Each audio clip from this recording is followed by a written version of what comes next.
Lesson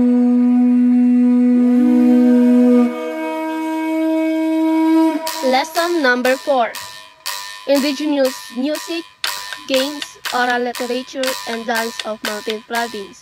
Last meeting, natapos na natin ang games. So, our presentation will focus on music, oral literature, and dance of Mountain Province. This presentation focus on the aspect of cultural expression through, like nung sinabi ko kanina, each of these elements play a crucial role in preserving the history, value, and costume of Mountain Province communities. By studying this cultural practice, we can gain insight into the way paano nila pinapasa through generation ang mga culture na to, ang dance, music sa ating generation. Mountain Province Music. Music in Mountain Province is not only a form of entertainment, but also a medium for storytelling, religious expressions, and community bonding. It reflects the value, belief, and history of the local people. Dito ang music ng Mountain Province or most of Cordillera ay ang kanilang ginagawang music ay may meaning or may istoryang pinapaloob ito. Ito ang mga example kung paano binubuo or ginagawa ng Mountain Province ang kanilang music through Badyaw or Yakanggon, MNLF, yung whistling, yung mga paggamit ng bamboo to create a sounds or music. Oral literature. In Mountain Province, they also have chant or chanchaku. It's a finaling word for a song or chant to the dead. It is a song sung purely vocal, spontaneous, composed in a storytelling where words are led by one leader and being followed into a chorus to the end of the sentence and song. Ito ay kahit hindi natin alam yung kanta, kapag narinig natin ng isang beses is nakakasabay tayo dahil ang song na ito is nauulit and it has a simple rhythm na madali nating magagaya. It is done during working night, day of a vigil. This is give respect to the dead and keep the time and people awake during the vigil. Ito nga sabi dito is para ginagawa tong pagkakanta during patay para to show respect sa namatayan at sa taong namatay. Para rin sa mga bisita ay hindi sila maboard during salamay. At dito naman makikita natin na ito ang example ng chant of Sagada Mountain Province, Philippines. Mountain Province instruments. Traditional instruments in Mountain Province are essential to the performance of indigenous music and play a key role in ritual celebration and social gathering. Let's go naman sa mga instrument of Mountain Province. Gangsa, ito ang pinaka-famous na instrument sa buong Cordillera na ginagamit ng mga lalaki to create a rhythm and lyric tones. Next is ang salibaw. Sa Philippines, ito ang mga Bontoc, Iloilo people play this using their palm at mostly ginagamit ang instrument na to sa sayaw na taki. Next naman is tonggatong. Ito naman yung mga instrument na gumagamit tayo ng bamboo or nagkakat tayo ng bamboo to create a tube. Depende rin sa mga length na gusto natin kung gaano kalaki at gaano kaliit. Next instrument is ang kalalig. Ito ay isang uri ng flute pero sa Mountain Province or pwede rin sa ibang part ng Cordillera ay ginagawa rin to na gumagawa sila gamit ang bamboo or Chinese bamboo para gumawa ng flute using, ito naman ay ginagamit natin ang ilong natin na dapat ang karaniwan na flute ang ginagamit natin ang ating bibig pero dito ay ang ating ilong. Next is Dewdew-as. is also made of bamboo, na kinakat natin yung mga bamboo or Chinese bamboo also sa mga pieces, malaki hanggang paliit, gaya ng mga ito. Yan, at ito ay tinatali natin together para magkaroon tayo ng diw-diwas na instrument. At ito ay ginagamit rin natin para mag-create ng sounds, is ginagamit natin ang ating bibig.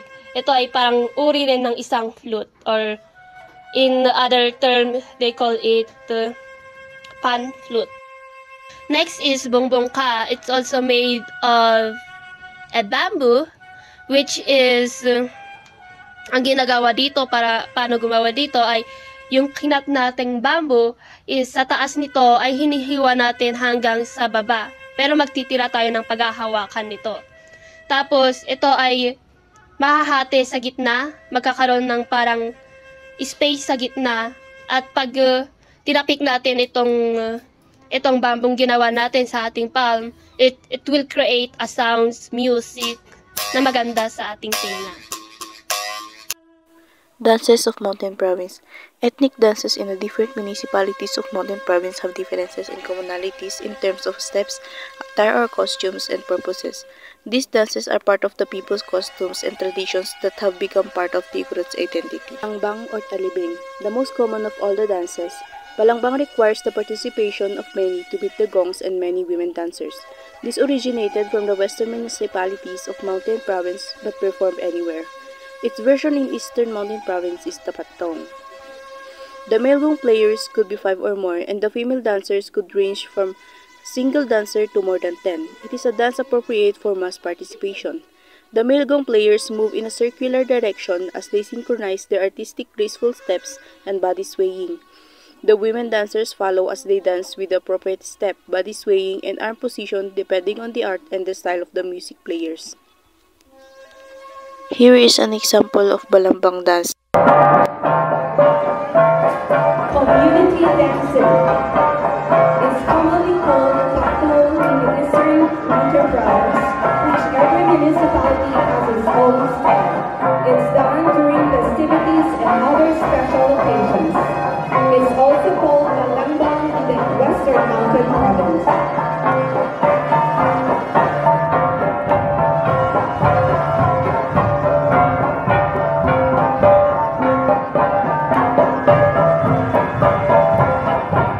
Bontok war dance or patong. Among the bontoks, playing the gong is termed patong. Steps in the bontok war dance is similar to the talibeng but a little faster. What makes the war dance peculiar is the presence of 2 warrior dancers depicting a headhunter fighting his enemy. The intended winner warrior dancer is armed with a spear and shield, and the intended loser warrior dancer is armed with a head axe and shield too. Without the warrior dancers, it is called patong. Other variations of the patong are the takchet, mamakar, or parpag. Here is an example of bontok war dance.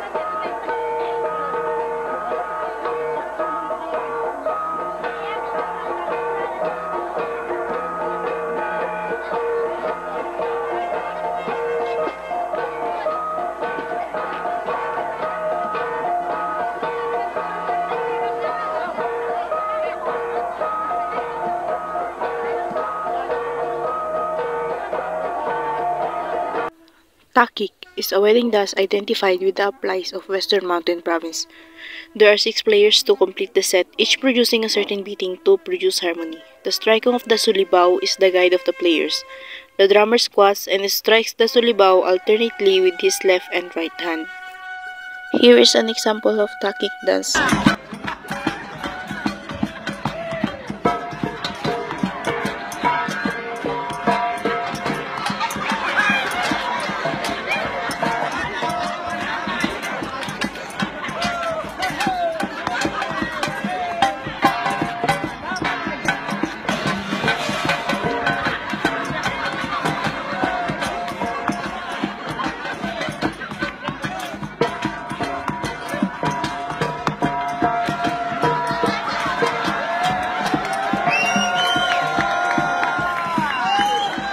Next is the Eagle Dance, most common and popular dance among the Balangaws and Baliwons of Barlig, Natunin, and Parasilis is the Eagle Dance.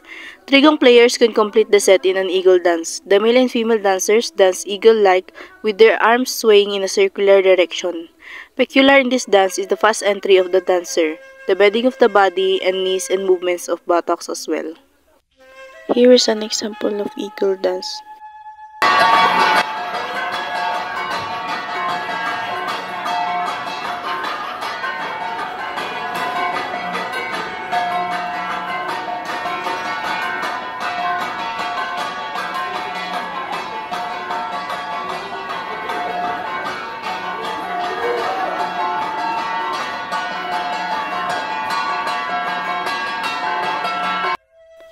Lastly, the traditional games of Mountain Province. We have Guyod or tag-of-war, Kadang-kadang, Sangkor or wrist wrestling, Ag-agto or basket balancing, and lastly, Kadang-kadang for women.